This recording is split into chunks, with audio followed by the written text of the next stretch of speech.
Hello friends, welcome to my channel study point. आप सबका मेरे चैनल स्टडी पॉइंट में स्वागत है। आज मैं आपको बीएड के टॉपिक वैदिक पीरियड को डिस्कस करूंगी, जो आपकी की1 contemporary Indian education. Contemporary Indian education में आपके बेसिकली तीन चैप्टर्स हैं। फर्स्ट वन है education in Vedic period, second is education in Buddhist period and third one is education in. ये तीनों टॉपिक जो है आपके बहुत इम्पोर्टेंट है। तो सबसे पहले आगे वैदिक पीरियड। तो आप लोग जो भी मेरे चैनल पे नए हैं, वो सबसे पहले मेरे चैनल को लाइक शेयर और सब्सक्राइब कर लीजिए। That is study point. और ये जो टॉपिक है ये आपके बीएड एमएड दोनों के लिए एप्लीकेबल है और मोस्टली सभी यूनिवर्सिटी के टॉपिक जो है आपका है। तो वीडियो को लास्ट तक जरूर देखिए। आपके जो भी डाउट्स हो आप मुझे कमेंट सेक्शन में लिख के दे सकते हैं। आपके डाउट्स क्लियर है तो फिर आपके जो भी बीएड के असाइनमेंट में जितने प्रॉब्लम्स हो, जैसे जो आपके बीएड के 3 असाइनमेंट होते हैं, वो भी आपको किसी को उनके आंसर नहीं मिल रहे हैं, आप मुझे कमेंट सेक्शन में लिख के दे सकते हैं। मैं आपको पीडीएफ प्रोवाइड कर दूंगी। तो ध्यान से वीडियो को जरूर देखिए, क्योंकि जिनसे भी बीएड के लिए बहुत ज्यादा पढ़ने की जरूरत नहीं होती है।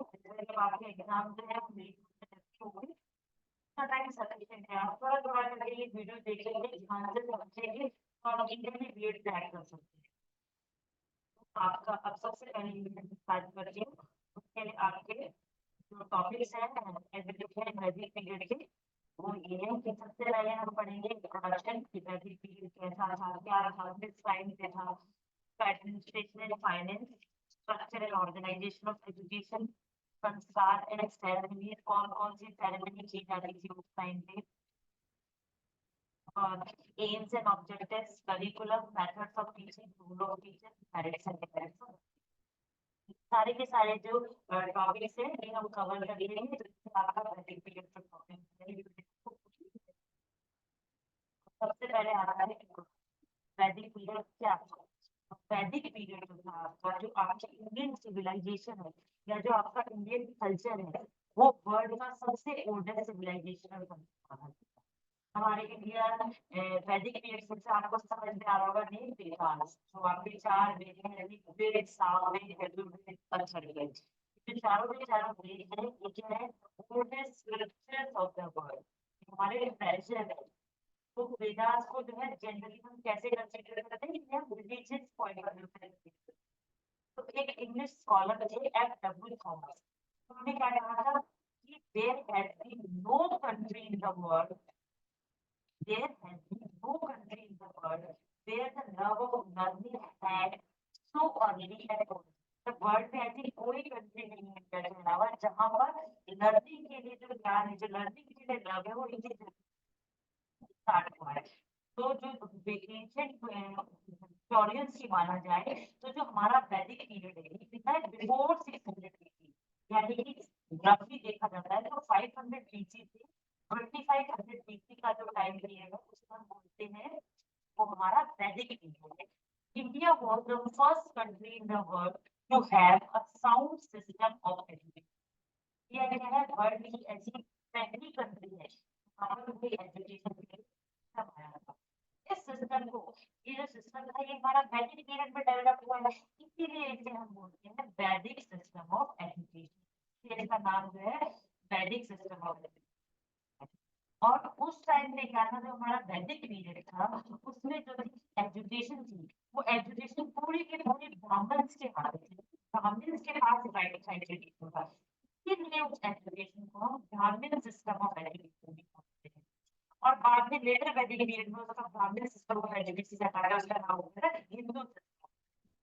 तो ये जो है वैदिक पीरियड का जनरल इंट्रोडक्शन है। वैदिक पीरियड था क्या, उसका नाम क्यों पड़ा वैदिक सिस्टम ऑफ एजुकेशन।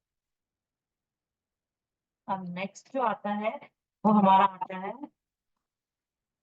जो नेक्स्ट आती है वो हमारी आती है कि मेन फीचर्स कैरेक्टरिस्टिक्स ऑफ वैदिक एजुकेशन। कि वैदिक एजुकेशन की कैरेक्टरिस्टिक्स क्या थी, उसके फीचर्स। तो जो एजुकेशन हमारा वैदिक पीरियड में डेवलप हुआ उसको हमने नाम रख दिया वैदिक सिस्टम ऑफ एजुकेशन। तो थ्रू आउट द वैदिक पीरियड जो उनका एडमिनिस्ट्रेशन था, जो उनका ऑर्गेनाइजेशन था, वो सेम रहा था। तो उसके मेन फीचर्स क्या थे, सबसे पहला फीचर आता है कि administration and finance of education, किस टाइप का एडमिनिस्ट्रेशन था और क्या कैसे एजुकेशन फाइनेंस होती थी। तो जैसे फ्री फ्रॉम स्टेट कंट्रोल, सबसे पहला पॉइंट आता है free from state control. Means जो स्टेट थी वो एजुकेशन को ऑर्गेनाइज करने के लिए रेस्पॉन्सिबल नहीं थी वैदिक पीरियड में। वैदिक पीरियड में क्या था, जो एजुकेशन थी वो पूरी की पूरी एजुकेशन के इंचार्ज सिर्फ एक इंडिविजुअल होता था जिसे हम गुरु बोलते थे। Means the gurus are the sole incharge of gurukul. तो गुरुकुल के पूरे जो एक इंडिविजुअल हेड होते थे वो हमारे गुरु होते थे। नेक्स्ट पॉइंट है फ्री एजुकेशन। तो जो वैदिक पीरियड था उस टाइम पर एजुकेशन क्या थी, वो कंप्लीटली फ्री थी। जैसे आज का टाइम पे क्या एजुकेशन फ्री नहीं है, आप अपनी क्या है फीस भरते हैं एजुकेशन। बट वैदिक पीरियड में क्या था, जो एजुकेशन थी वो कंप्लीटली फ्री थी, was completely free of cost. तो जो गुरु होते थे वही बच्चों के रहने खाने सब चीज का अरेंजमेंट देते थे, वो खुद गुरु करते थे। बस अब बच्चों को क्या होता था, जब बच्चे उनकी टीचिंग पूरी, उनकी जब एजुकेशन पूरी हो जाती थी तो वो उसके बाद गुरु को गुरु दक्षिणा देते थे। बट वो कोई कंपलसरी नहीं था, इसलिए एजुकेशन जो थी वो फ्री ऑफ कॉस्ट थी। नेक्स्ट है सोर्स ऑफ इनकम। अब एजुकेशन से तो कोई पैसा नहीं आ रहा है, लेकिन स्टूडेंट्स तो कोई पैसा नहीं दे रहे, तो इनकम का सोर्स क्या था, कैसे गुरुकुल की फंडिंग होती थी, कैसे फाइनेंस होती थी एजुकेशन। तो no regular grant from the state, state से कोई रेगुलर ग्रांट नहीं मिलता था। क्यों? क्योंकि स्टेट का जो है कंट्रोल था ही नहीं, फ्री फ्रॉम स्टेट कंट्रोल है। उस टाइम पे क्या होता था, जो किंग्स होते थे, जो एम्परर होते थे, या जो सोसाइटी के फाइनेंशियली स्टेबल लोग होते थे, वो क्या करते थे, डोनेशन देते थे। Donation in the form of, कैसे डोनेशन देते थे, लैंड दे दी, एनिमल दे दिया, क्लोथ दे दी, यूटेंसिल दे दी, जिससे कि क्या हो सके, गुरुकुल के खर्चे उठाए जा सके। जो गुरुकुल की डे टू डे नीड्स की चीजें होती थी वो दी जाती थी। ये उस टाइम पे सोर्स ऑफ इनकम होता था। सोर्स ऑफ इनकम क्या होते थे, डोनेशन, दान एंड गुरु दक्षिणा, ये तीन सोर्स ऑफ इनकम होते थे। तो अब आपको समझ में आ गया कि किस तरह का एडमिनिस्ट्रेशन था और कैसे एजुकेशन फाइनेंस होती थी। नेक्स्ट टॉपिक है, नेक्स्ट जो कैरेक्टरिस्टिक्स आती है वो आती है structure and organisation of education. किस तरह का एजुकेशन का स्ट्रक्चर था, मींस कैसे किस लेवल पे एजुकेशन दी जाती थी। तो वैदिक पीरियड था उसमें एजुकेशन जो थी वो दो लेवल्स पे थी, एक थी प्राइमरी एजुकेशन और एक होती है हायर एजुकेशन। अब सबसे पहला आता है प्राइमरी एजुकेशन। जैसे आजकल आप लोग प्राइमरी एजुकेशन के लिए कहाँ जाते हैं, सबसे पहले आप प्ले स्कूल जाते हैं, किंडरगार्टन क्लासेस में जाते हैं। उस तरह जब वैदिक पीरियड था तो जो प्राइमरी एजुकेशन थी वो घर पे दी जाती थी। प्राइमरी एजुकेशन के लिए स्टूडेंट्स को कहीं नहीं जाना पड़ता था, उनको घर पे अरेंज करी जाती थी। तो प्राइमरी एजुकेशन के लिए एक संस्कार होता था, एक सेरेमनी होती थी, दैट इज कॉल्ड विद्यारंभ संस्कार। मीन्स विद्या प्लस आरंभ, that is the starting of education. Means हम उसके बच्चे की पढ़ाई को स्टार्ट कर रहे हैं। तो वो जो कराई जाती थी वो 5 इयर्स की एज में कराई जाती थी, से बोला जाता है विद्यारंभ संस्कार। तो विद्यारंभ संस्कार का एक प्रोसीजर होता था, उसमें क्या होता था, ये प्राइस घर पे आते थे, अच्छे से ऑस्पिशियस एक अच्छा सा दिन निकाला जाता था, प्राइस घर पे आते थे। तो जो भी बच्चा होता था उसको मिला जुला के अच्छे नए कपड़े पहना के प्राइस के सामने प्रेजेंट किया जाता। और फिर प्राइस क्या करते थे, एक फ्लोर पे एक साफ कपड़ा स्प्रेड करते थे जिसमें ग्रीन्स फैला देते थे और बच्चे के फिंगर से लेटर लिखवाते थे, जैसे आजकल भी करते हैं हम कॉपी में। टीचर क्या करती है, बच्चों का हैंड पकड़ के ए बी लिखवाती, ऐसे ही विद्यारंभ संस्कार भी किया जाता था। कहा जाता था कि आज से बच्चे की एजुकेशन स्टार्ट हो गई है, तो वो सारा जो भी एजुकेशन होगी वो बच्चे की उस टाइम पे घर पे ही की जाती। तो ये होता था प्राइमरी एजुकेशन का। तो ये आप ध्यान से सुनिए, क्योंकि ये जो विद्यारंभ संस्कार है, ये जो भी सेरेमनीज होती है, ये आपकी एग्जाम में वन वर्ड में आती है, कई बार वेरी शॉर्ट में आती है कि विद्यारंभ संस्कार किस एज में किया जाता था, या विद्यारंभ संस्कार कौन सी एजुकेशन में किया जाता पार्ट है, ऐसे आती है। या फिर शॉर्ट क्वेश्चंस में आती है कि डिफाइन विद्यारंभ संस्कार, विद्यारंभ संस्कार क्या है, आपके इसके बारे में आपको पता होना चाहिए। नेक्स्ट जो होती है, नेक्स्ट जो एजुकेशन आती है वो होती है हायर एजुकेशन। हायर एजुकेशन जो वैदिक पीरियड में थी वो अरेंज की जाती थी गुरुकुल्स में। गुरुकुल का मतलब जहाँ पर रहते हैं, तो वो कोई ऐसे नहीं होता था कि जैसे प्रॉपर स्कूल की तरह नहीं, वो गुरुकुल का भी वही आपको बच्चों को वहीं रहना होता था। गुरुकुल में वो वहीं रह के अपनी पढ़ाई कंटिन्यू करते थे। तो जिस तरह से विद्यारंभ संस्कार प्राइमरी एजुकेशन के में एंटर करने पे किया जाता था, उसी तरह उपनयन संस्कार जो होता था वो हायर एजुकेशन परस्यू करने के लिए। उपनयन संस्कार में भी क्या होगा, उपनयन संस्कार बच्चों का, और उपनयन संस्कार ऑर्गेनाइज करता है गुरुकुल। गुरुकुल में एडमिशन के टाइम पे जो संस्कार किया जाता था, जो सेरेमनी की जाती थी, उसे बोलते हैं उपनयन संस्कार। उपनयन संस्कार जो है, उपनयन संस्कार के लिए क्या है, अलग अलग एज दी गई है। जैसे ब्राह्मण है तो ब्राह्मण के लिए 8 इयर्स की एज में ब्राह्मण का उपनयन संस्कार होगा, वो गुरुकुल में एंटर करेंगे और अपनी हायर एजुकेशन को परस्यू करेंगे। इसी तरह जो क्षत्रिय होते थे, क्षत्रिय के लिए जो एज लिमिट थी उस टाइम 10 इयर्स थी, वो 10 साल की एज में जो है उपनयन संस्कार होगा। और वैश्य के लिए जो थी 12 इयर्स की। और जो फोर्थ कैटेगरी थी हमारी शूद्रास, उनके लिए वैदिक पीरियड में एजुकेशन नहीं थी। तो जो लर्निंग की जगह थी, जहाँ पर बच्चे पढ़ते थे, उसे बोला जाता था गुरुकुल। और after ceremony pupils was called as brahmachari. तो जब उपनयन संस्कार हो जाता था, उसके बाद उन्हें स्टूडेंट नहीं, उन्हें ब्रह्मचारी नाम दिया जाता था। और जो आचार्य का घर होता था, that is the home of Acharya was the centre, अपने घर नहीं, पर लर्निंग के लिए जो सेंटर होता था वो गुरुकुल होता था। तो द एज लिमिट तो आपको पता चल रही है कि ब्राह्मण के लिए 8 इयर्स है, क्षत्रिय के लिए 10 इयर्स एंड वैश्य के लिए 12। तो ये जो दोनों सेरेमनी एजुकेशन के स्टार्टिंग में की जाती है। एक सेरेमनी होती है संवर्धन संस्कार। संवर्धन संस्कार का मतलब कॉन्वोकेशन सेरेमनी। अब जैसे आप लोग बीएड कर रहे हैं, तो सब आप सबने ग्रेजुएशन किया होगा। तो ग्रेजुएशन में जो होता है, ग्रेजुएशन में आपकी जो कॉन्वोकेशन सेरेमनी होती है, मीन्स दीक्षांत समारोह होता है, जिसमें आपको क्या दी जाती है, डिग्री दी जाती है। ऐसे ही जो संवर्धन संस्कार होता है, वो रिटर्निंग होम, घर आने के टाइम पे जो संस्कार किया जाता है, उसे हम बोलते हैं कि ये संवर्धन संस्कार है। इस संस्कार में क्या होता है, जो बच्चे होते हैं, जो स्टूडेंट्स होते हैं, वो अपने ब्रह्मचारी क्लोथ्स को चेंज करके अपने नॉर्मल जो उनको अपने पहले कपड़े, जिस टाइप के कपड़े वो पहनते थे, वो पहनते हैं। इस संस्कार के बाद जब वो कपड़े चेंज करते हैं, उसके बाद वो क्या होता है कि वो यज्ञ के सामने बैठते हैं, भगवान की पूजा करते हैं, मंत्र उच्चारण के साथ। गुरु उनको सिखाते हैं कि आपको लेजी नहीं रहना है, अपनी को टाइम पे करना है, आपको सोशल वर्क करना है।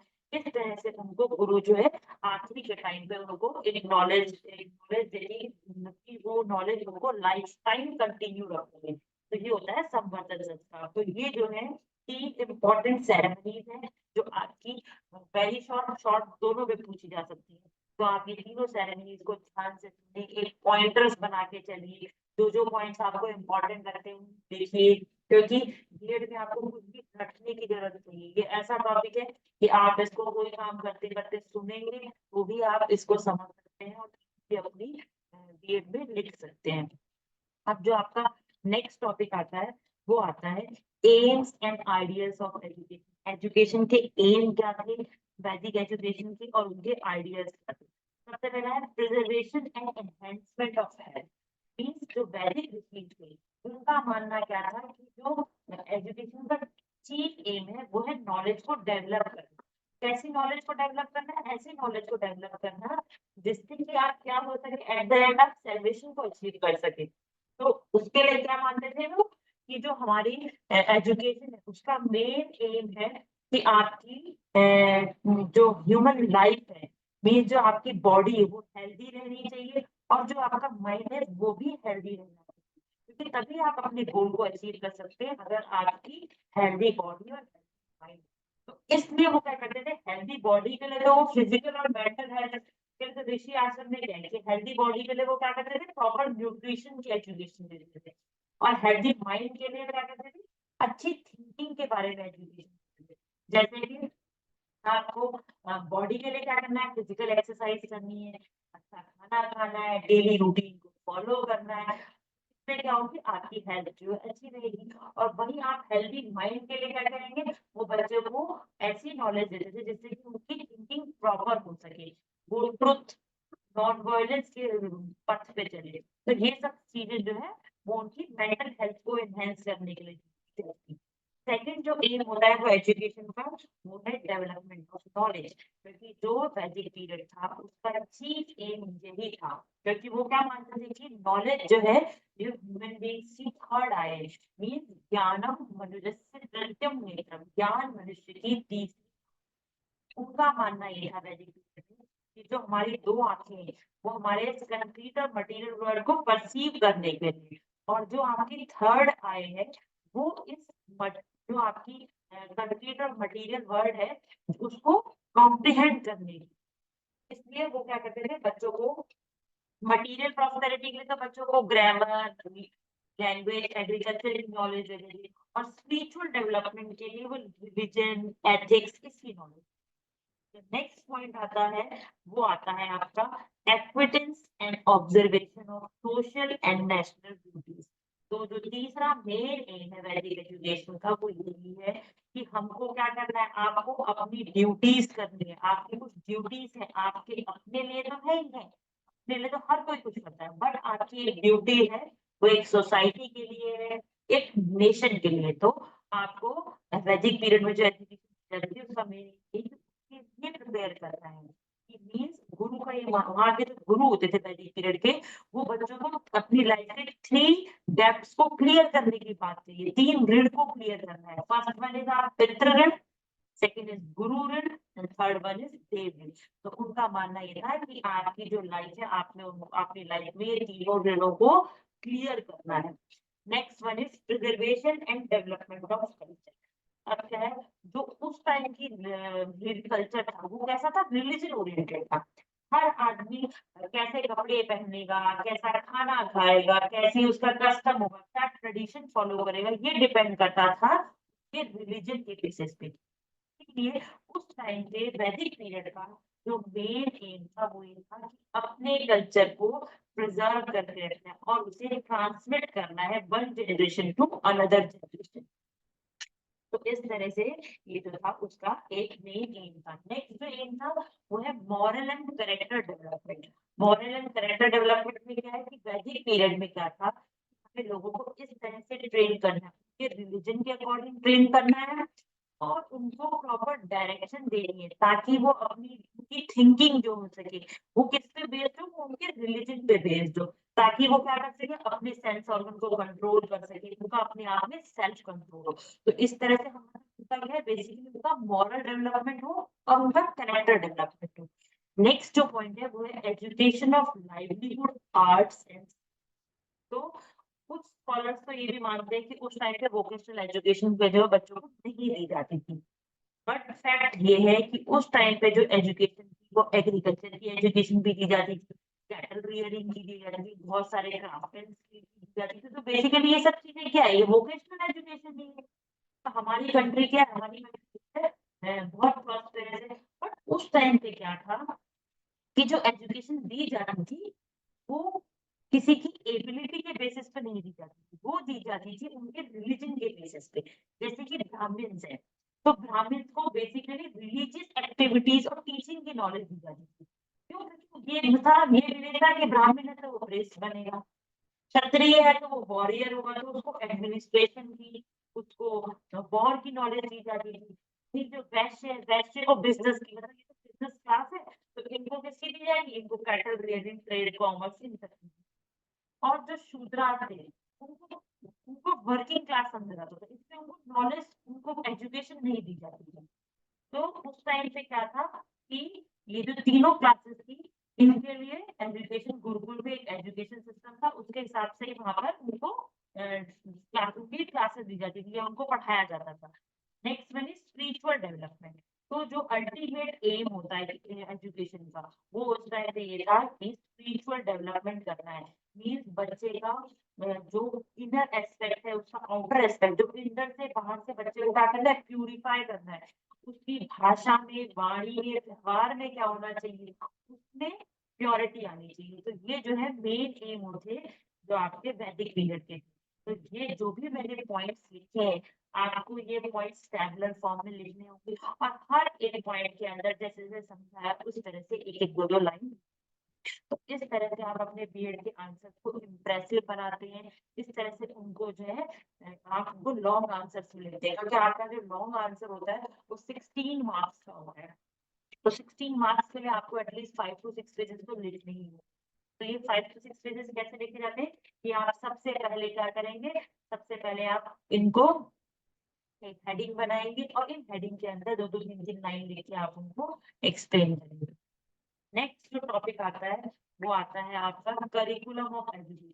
एजुकेशन का करिकुलम क्या है? कोई भी चीज होती है, करिकुलम और सिलेबस ये दोनों डिफरेंट चीज है, आप इनको आपस में मिक्स नहीं करेंगे, क्योंकि सिलेबस का क्या होता है, जैसे आपने पढ़ लिया, सिलेबस बुक मिली आपको, मिली होगी कॉलेज से स्कूल जाएगी सिलेबस बुक, उसमें आपने देख लिया कि आपने क्या करना है कि आपने पढ़ा कि ये इस CCE बन ये टॉपिक आ रहे हैं, CCE आ रहे हैं, आपने वो टॉपिक पढ़ लिए, तो वो तो आपका सिलेबस है।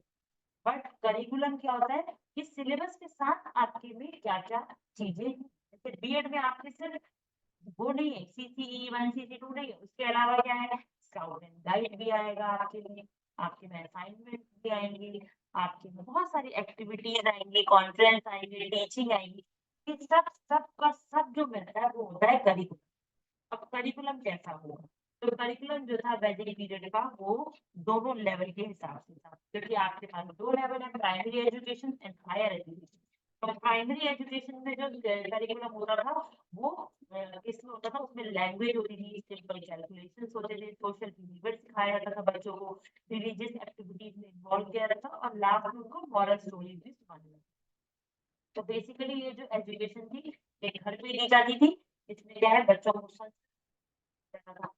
नेक्स्ट जो आती है आपकी हायर एजुकेशन, तो जो हायर एजुकेशन का करिकुलम है वो दो पार्ट्स में डिवाइड था, एक है अपरा करिकुलम, एक है परा करिकुलम। अपरा करिकुलम मीन्स अलौकिक और परा मीन्स लौकिक। तो अलौकिक में क्या आते थे, अलौकिक में आपके सब्जेक्ट आते थे अपर अपरा एंड परा। अपरा में आपके आते थे जैसे language, grammar, numerology, cattle bearing arts, ये सब सारे सब्जेक्ट जो थे आपके अपरा करिकुलम में आते थे। और परा करिकुलम में आपके आते थे, परा मीन्स परा में आपके वैदिक लिटरेचर और वेदांत वेदांत उपनिषद, ये सब आपके जो है evening prayer, religion based conduct जो था वो सब आपको परा करिकुलम में।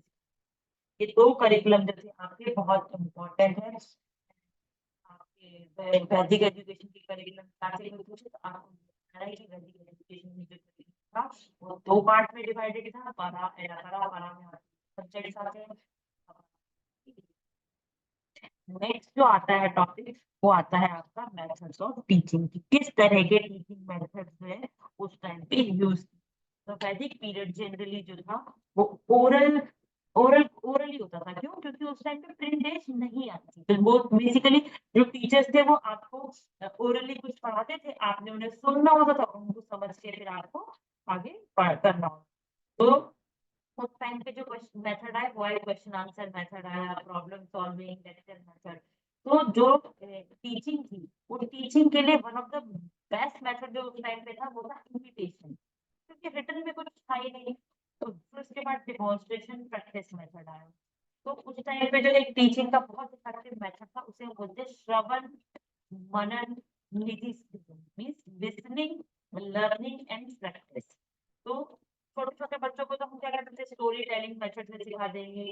हायर एजुकेशन में हमने फिर लॉजिक मेथड स्टार्ट कर दिए। इस तरह से धीरे धीरे धीरे जो है एजुकेशन स्टार्ट हो गई।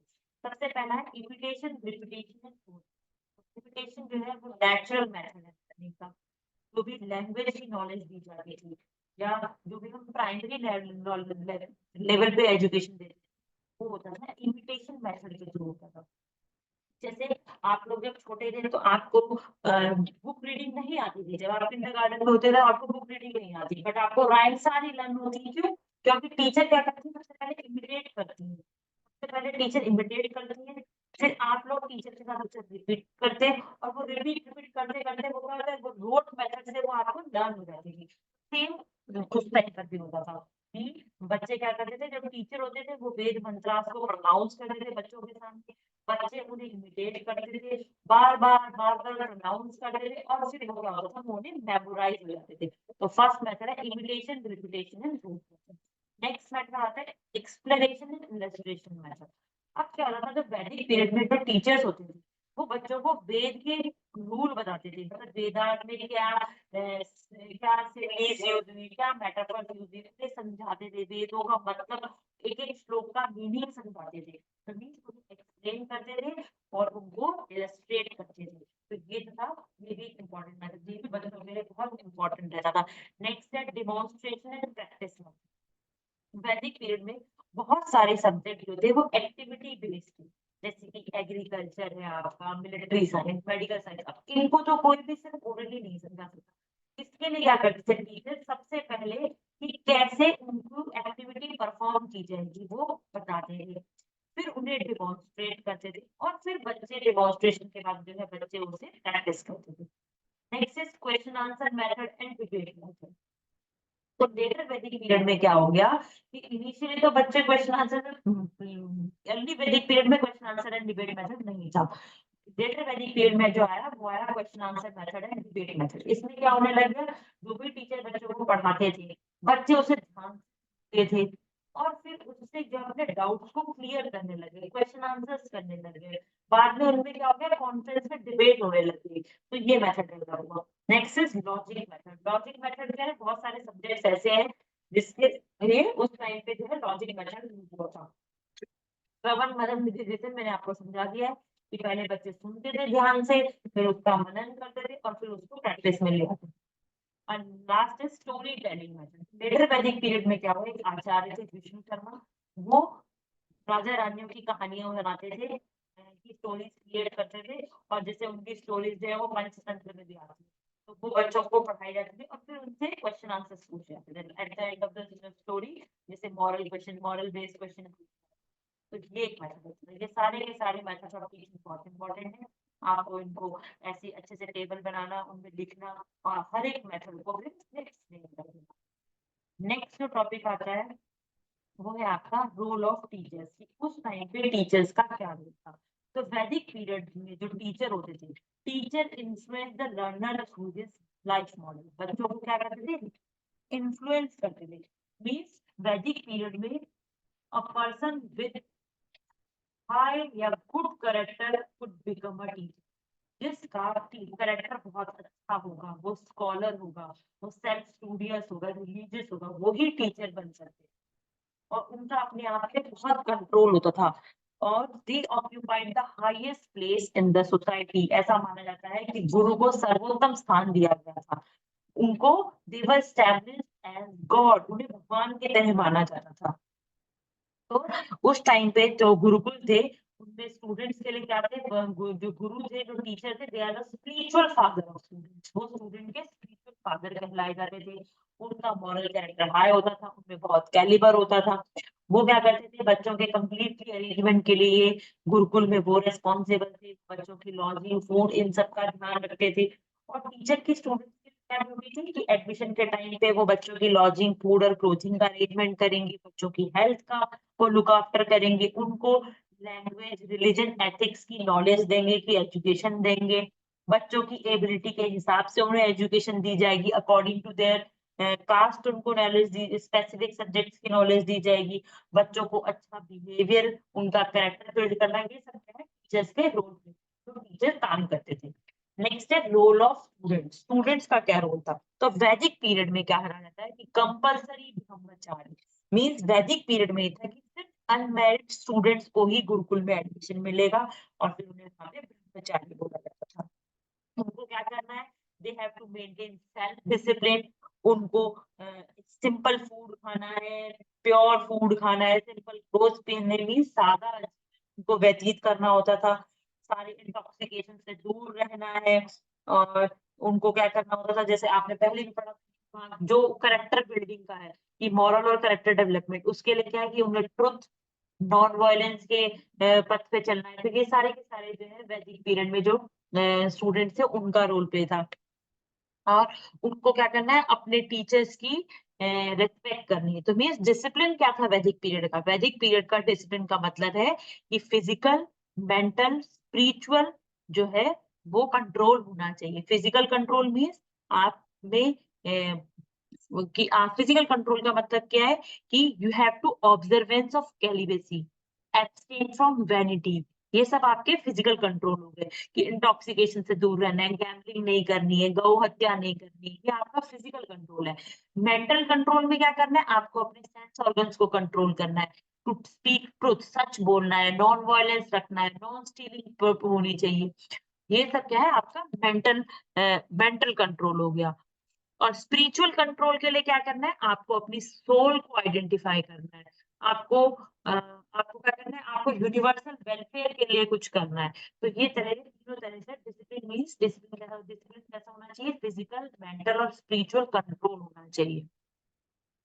और स्टूडेंट की क्या रेस्पॉन्सिबिलिटी, स्टूडेंट की क्या ड्यूटीज थी टीचर्स के, कि वो गुरुकुल का ध्यान रखेंगे, they look after the Gurukul की क्लीनलीनेस पे वो ध्यान देंगे, गुरुगृह को साफ रखेंगे, टीचर्स का अपने टीचर को क्या करना है, अपने टीचर को रिस्पेक्ट देनी है, और आपको गुरु दक्षिणा पे करनी है, और आपको अपनी अपनी एजुकेशन खत्म होने के बाद भी आपको क्या करना है, वो रिस्पेक्ट देनी है। ये जो था, ये गुरुकुल के नियम थे एक तरह से देखा जाए।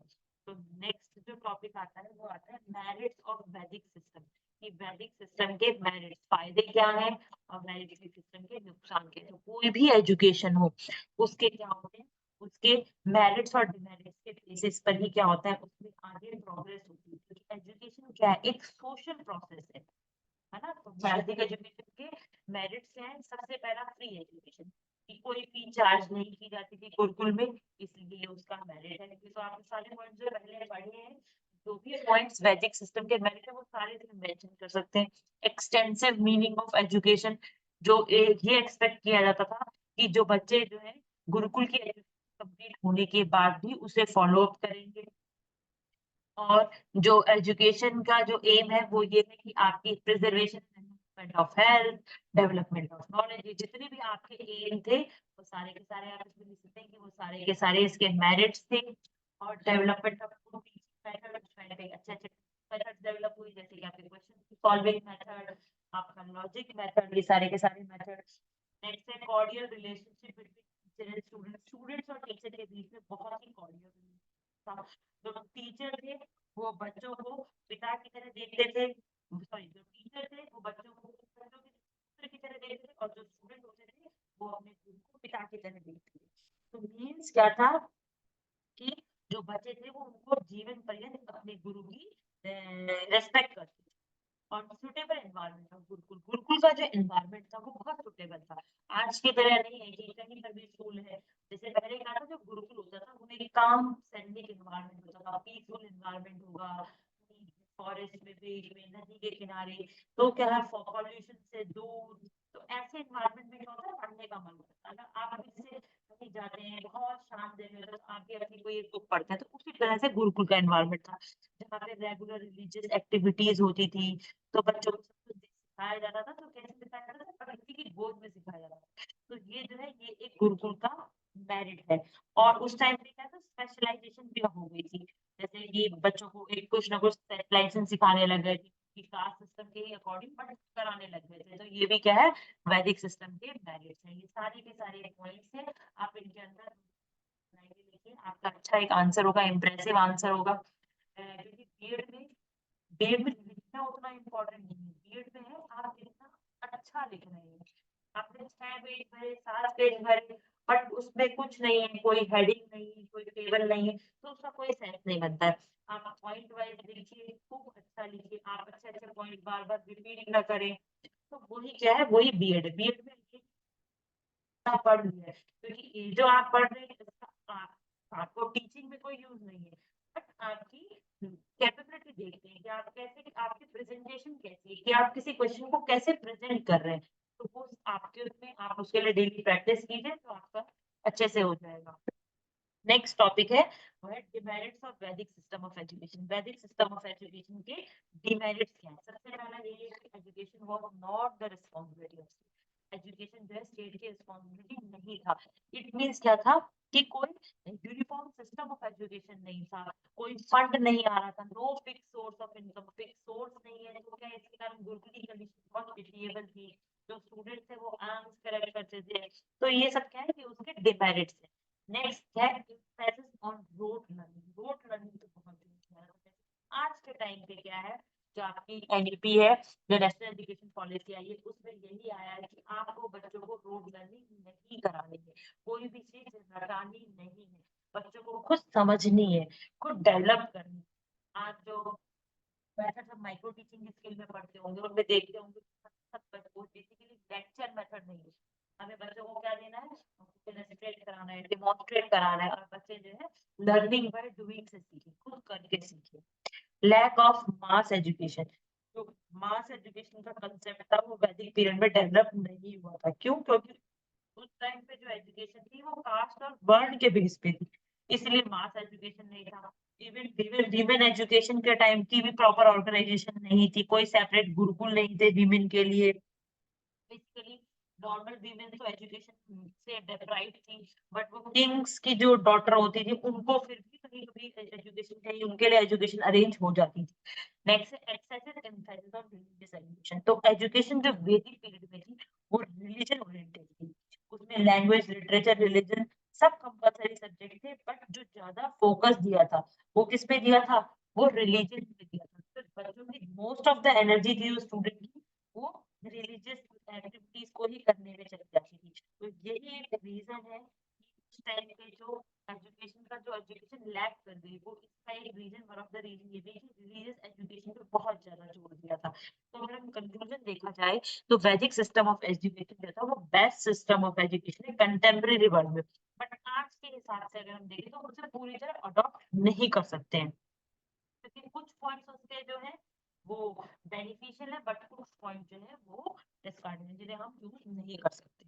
तो जो नेक्स्ट टॉपिक आता है, जो एक मतलब इम्पोर्टेंट टॉपिक है कि रेलेवेंस ऑफ वैदिक एजुकेशन 21st सेंचुरी में कैसे वैदिक एजुकेशन रिलेट करता है।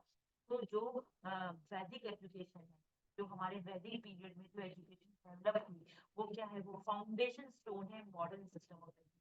वो मॉडर्न सिस्टम ऑफ एजुकेशन के फाउंडेशन स्टोन का काम करती है।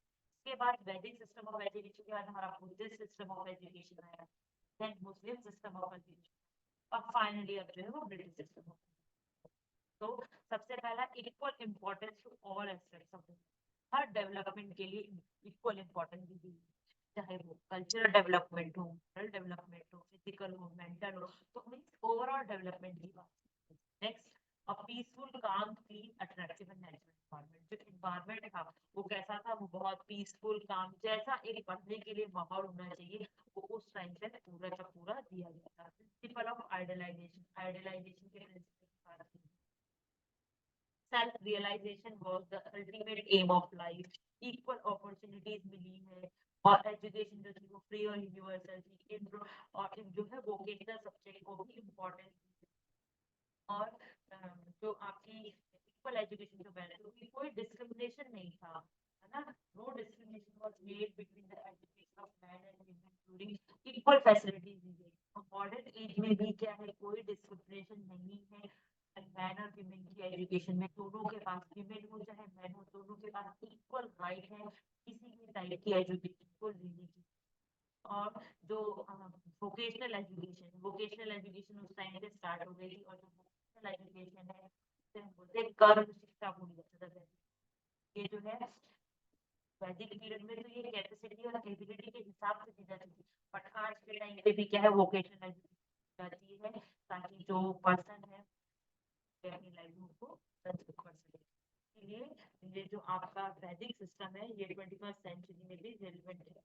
अगर हम पूरा देखा जाए तो वैदिक सिस्टम जो है मॉडर्न से, जो हमारा वैदिक सिस्टम है वो बेस है मॉडर्न सिस्टम ऑफ एजुकेशन।